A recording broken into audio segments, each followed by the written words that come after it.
Back on Morning Line with Tim, Jason, and Bonnie. Good morning, Congressman. How you doing today? Good morning, guys. How you all doing over there? We're doing just fine, Congressman, because we're happy about these GDP numbers.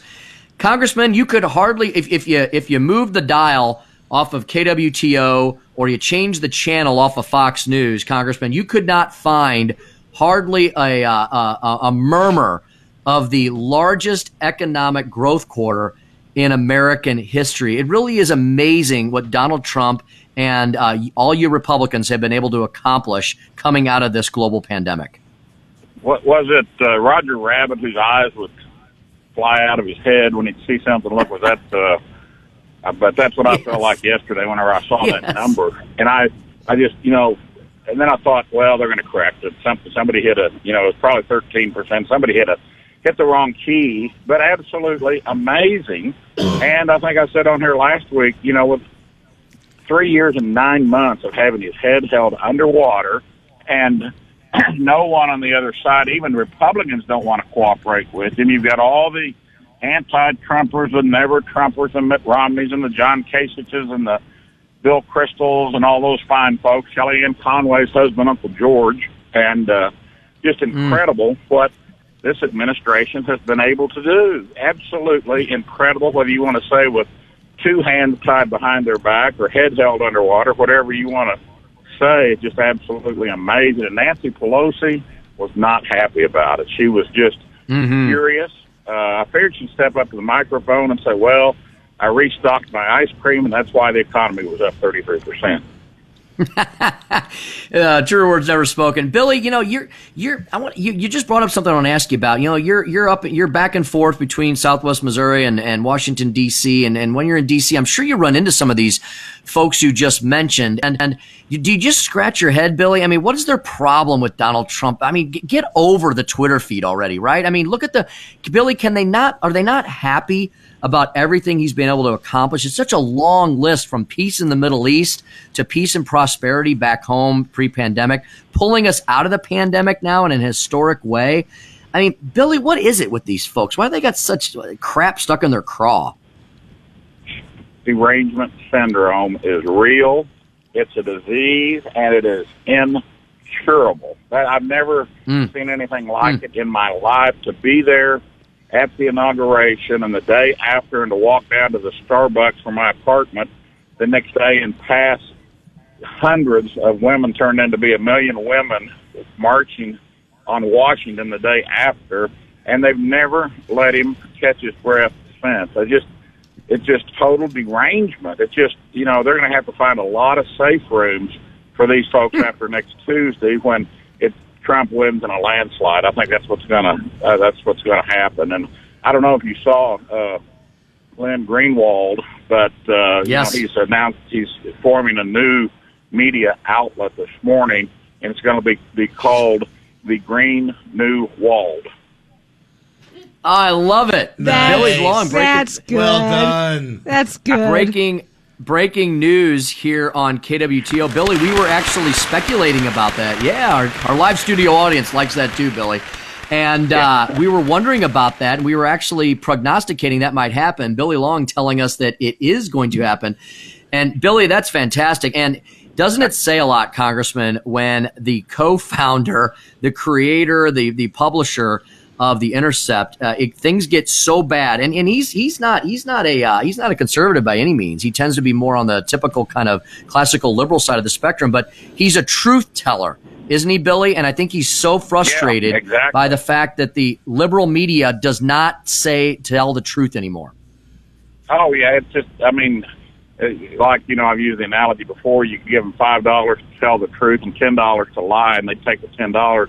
I mean, vice versa. Take 10 to tell the truth and 5 to lie, and they take the 5 every time. They'd rather lie, even if it cost them. And it's just absolutely incredible. I was down in Neosho last night. I was in Lebanon earlier this week. All the candidates are working extremely hard. But I spoke at the Lafitte County Republican event up there on, I think, Wednesday night or one night this week. And then last night down in Neosho. And the governor was there, who I hear you're going to have on right at the top of the hour. And I contradicted what the governor said. I spoke after him, and he was telling folks that Kamala Harris is going to take your guns. And I got up after him. I said, well, I hate to correct the governor, but she's not going to have a chance because Beto O'Rourke is going to grab your guns faster than Kamala Harris can.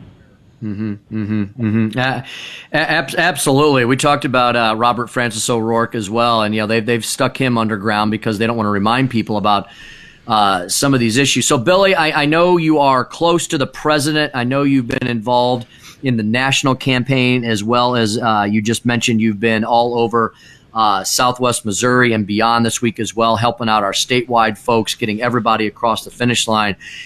Congressman, when you look at the battleground states, should we continue to have healthy skepticism about all of these polling outfits as the battlegrounds tighten?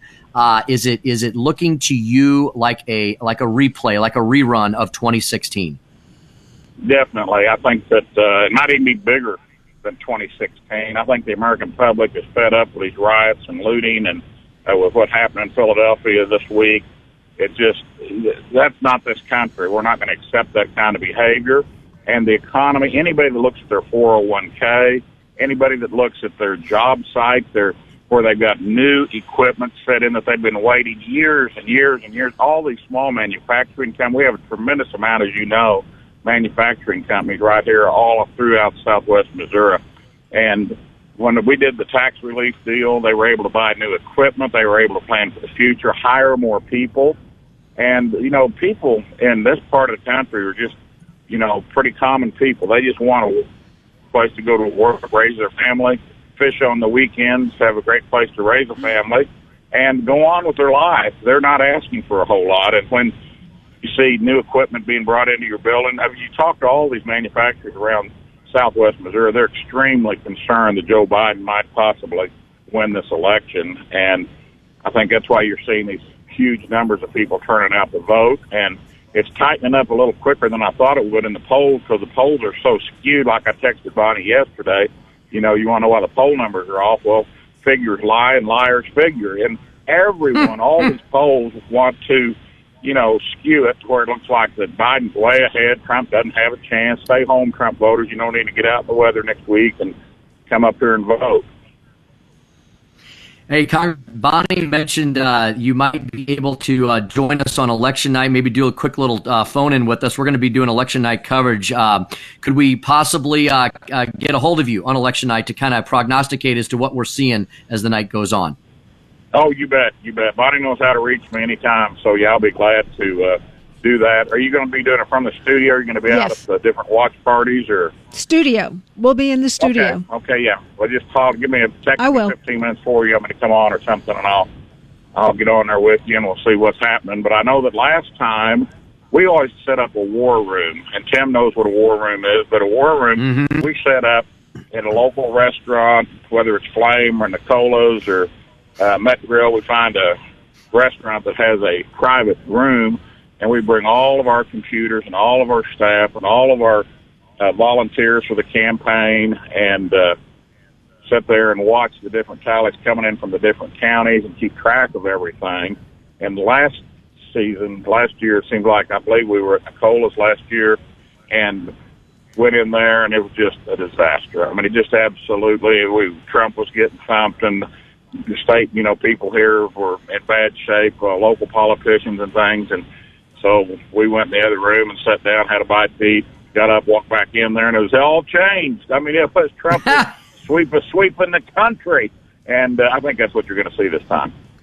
Yeah, so Congressman, before we let you go, I think we talked about this several weeks ago, Billy, to make all that happen, I'll let you make your final pitch to the voters of Southwest Missouri. How important is it for them, Billy, not just to show up, but to show up in droves on Tuesday?